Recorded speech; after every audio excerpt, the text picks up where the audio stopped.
Hey guys, Jim here with Simple Little Life. I've got 3 quick little tips for you in regarding belts for your 2x72 or other size grinders that you may have.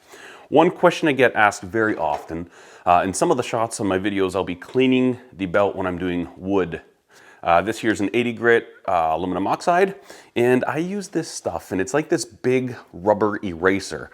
A lot of people call it a belt sander cleaner, belt eraser. It's a real soft gummy type rubber and very inexpensive. There's different grades. There's some that is a little softer, a little harder than others. I picked this stuff up from Princess Auto, who's sponsoring this video.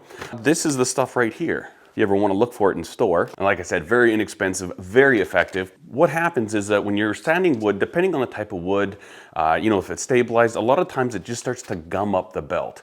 Now these things don't resharpen the abrasive, they just clean the abrasives. Your abrasives are little peaks and valleys.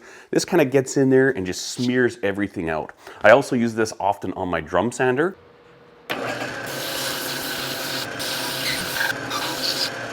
But I'll show you how this works real quick. We'll fire this sucker up and give this little belt a cleaning. Now, one thing to keep in mind is that in this belt here, I have got a lot of sapwood because I'm using this to edge sand some boards for my wife's Etsy, and this is spruce. So a lot of resin in it, very soft wood, and it's fresh, right? So these belts load up real quickly. I use this thing all the time, and I get way more use out of my belts when doing stuff like this. All right, let me show you this.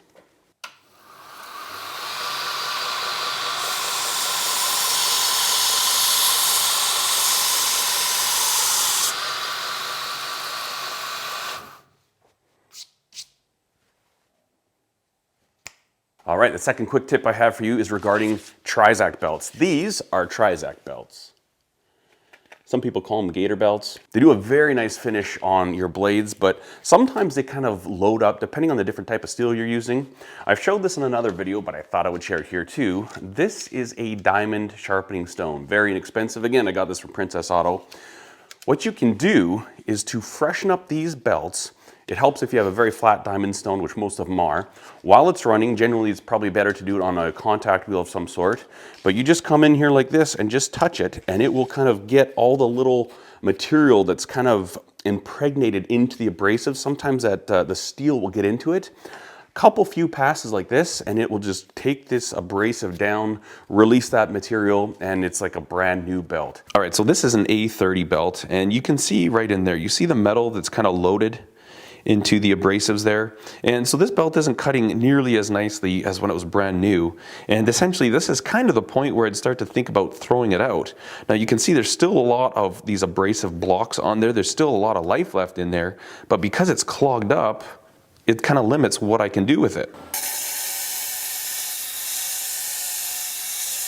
That looks completely different. We've gotten rid of all of the loading in there, all the material. These things can last a very long time. I'm talking months.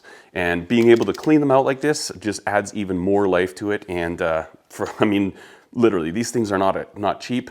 This thing is cheaper than this single belt, and you'll probably get 3 times the life out of a belt at least using one of these. The third and final tip. Now this isn't anything to do with maintaining belts, but a little secret. Also, I got this tip from a viewer, the diamond abrasive, and this one here I got from Toby from the Fire and Steel podcast. I was on their podcast and we talked about it.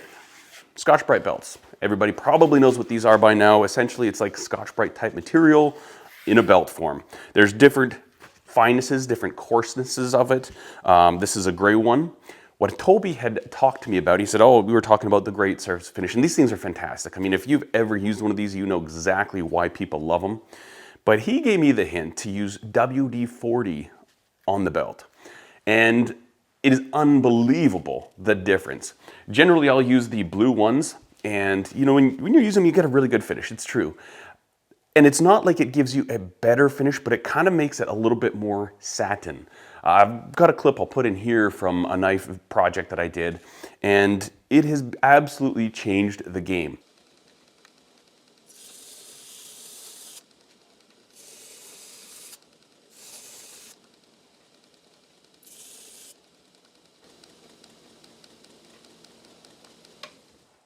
Now, one thing I will say is that I'm pretty sure if you go ahead and put WD-40 on one of these belts, you're not going to be able to get it out of there. So it's a commitment thing. I do have some belts that are non-WD-40 and some that I use WD-40 so that I have that option. There are times when I don't want the WD-40. I don't want that real nice creamy satin finish. I don't know why. Sometimes I don't. Maybe you always do. But anyways, WD-40 on these belts. Boom. Fantastic. So wrap it all up. 3 quick tips. Belt erasers. Particularly when you're doing handle material, Kydex, I do Kydex on this, and G10, not metal. These things don't do much with metal. Your ceramics. Oh, bonus tip. This is from Noah Vachon of Vachon Knives. That guy is a genius. If you're not following him on Instagram, you need to follow him. Also, anybody I've talked about, there's links in the description below to find them. But what he had suggested, and I've never actually tried this, but I trust Noah. With your ceramic belts, sometimes if they get loaded up, now this is a very fine one, this is 120, so maybe not quite as applicable, but with the coarse ones like a 36 grit or something like that, what he does is he takes a hardened piece of steel that's perfectly flat, so you can take like bar stock that you order, he heat treats it and doesn't temper it, so it's very, very hard, and then he'll just come into his belt and just kind of touch it like this, and it kind of just knocks off some of the abrasives that might be loaded up and exposes new ones in there. Now that is one thing about the different abrasive technology. They talk about the way that they design them so that they'll break off and expose new fresh cutting surfaces, and that is true, but sometimes they can kind of load up and it prevents that breakage, so he'll come in there and just intentionally break them off. Boom! Brand new abrasives. Anyways, that's all I got for you guys. Thank you so much to Princess Auto for sponsoring this video. Links in the description where you can find some of these things. You don't have to get it there, obviously, but just kind of sharing some ideas, some tips and tricks, and these here are all going to save you money. See you in the next video, guys. Cheers. It stayed. I didn't think it would stay.